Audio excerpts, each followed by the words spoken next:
사랑의 주님, 오늘도 말씀하여 주시옵소서. 성령의 빛을 비추어 주시옵소서. 예수님의 이름으로 기도드립니다. 아멘. 오늘의 말씀은 마가복음 13장 9절에서 17절 말씀입니다. 9절에서 11절. 너희는 스스로 조심하라. 사람들이 너희를 공회에 넘겨주겠고 너희를 회당에서 매질하겠으며 나로 말미암아 너희가 권력자들과 임금들 앞에 서리니 이는 그들에게 증거가 되려 함이라. 또 복음이 먼저 만국에 전파되어야 할 것이니라. 사람들이 너희를 끌어다가 넘겨줄 때에 무슨 말을 할까 미리 염려하지 말고 무엇이든지 그때에 너희에게 주는 그 말을 하라. 말하는 이는 너희가 아니요 성령이시니라. 예수님은 자신의 이름 때문에 제자들이 공회에 넘겨지고 회당에서 매질을 당하며 고발당해 권력자들 앞에 서게 될 것을 말씀하십니다. 그래서 스스로 조심하라고 하시며 믿음으로 깨어 있어야 한다고 명하십니다. 우리의 고난은 천국 복음이 만국에 전파되기 전에는 끝이 아닙니다. 하나님은 우리에게 천국 복음 전파의 사명을 주셨습니다. 예레미야 1장 10절 말씀에 보라 내가 오늘 너를 여러 나라와 여러 왕국 위에 세워 뽑으며 파괴하며 멸하며 넘어뜨리며 건설하며 심게 하였느니라 라는 말씀처럼 건설하고 심기 위해서는 먼저 뽑고 파괴하고 파멸하고 넘어뜨리는 과정이 필요합니다. 난리와 지진은 나를 건설하고 심기 위해 있어야 할 일입니다.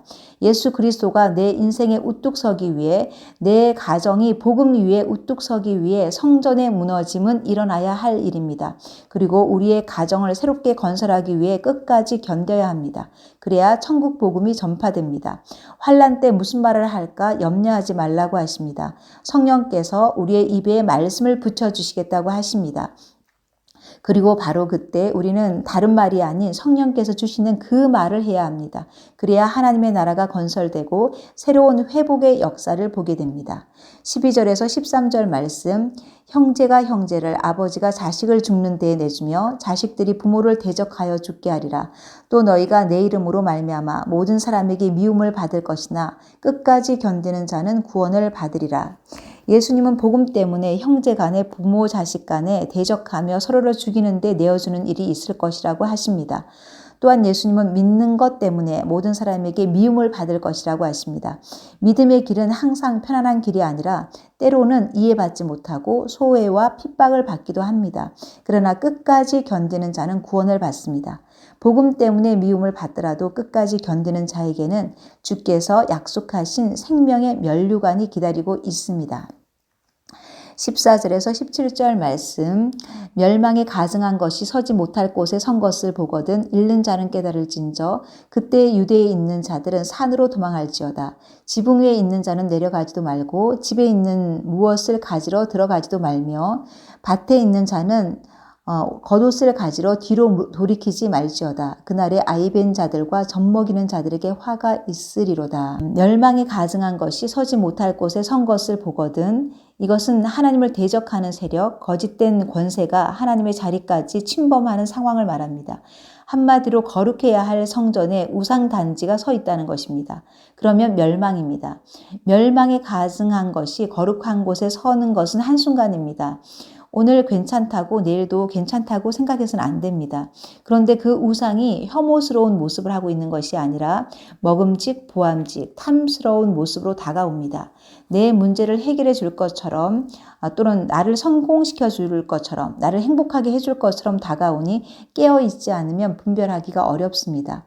교회에서 학벌과 지위가 판을 치고 하나님의 성전인 내 속에 음란과 거짓이 가득하면 멸망에 가증한 것이 거룩한 곳에 선 것입니다.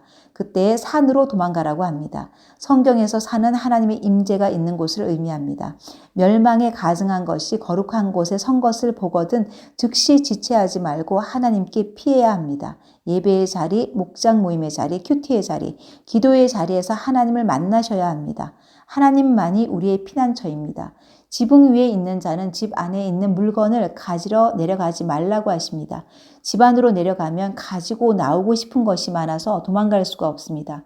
평화 시에는 가진 것이 축복일 수 있지만 환난의 때에는 짐이 될 수 있습니다. 미련을 버리고 급히 산으로 도망가야 합니다. 밭에 있는 자는 겉옷을 가지러 뒤로 돌이키지 말라고 하십니다. 겉옷은 밤에 덮고 자는 필수품입니다. 그러나 그것조차도 가지러 돌이키지 말라고 하십니다. 그만큼 급박한 상황이기 때문입니다. 생존에 필요한 것까지도 챙기려 하지 말라고 할 정도입니다. 망했으면 망한 대로 체면과 합리화의 겉옷에 연연하지 말고 예배의 자리, 임재의 자리로 신속히 올라가야 합니다. 그날에 아이벤 자들과 젖먹이는 자들에게 화가 있다고 합니다.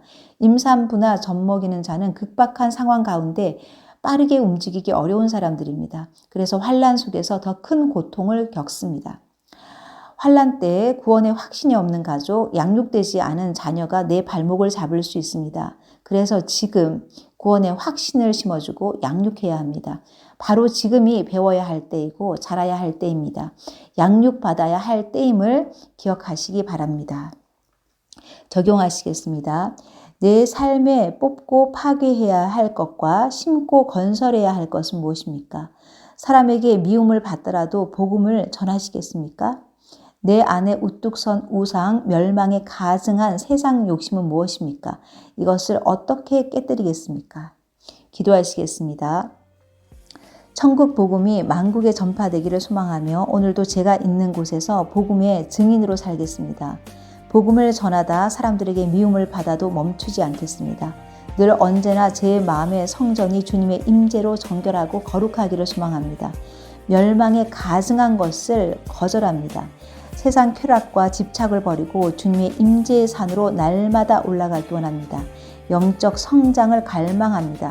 우리 모든 성도들이 자라나게 하여 주시옵소서. 주님 감사합니다. 예수님의 이름으로 기도드렸습니다. 아멘.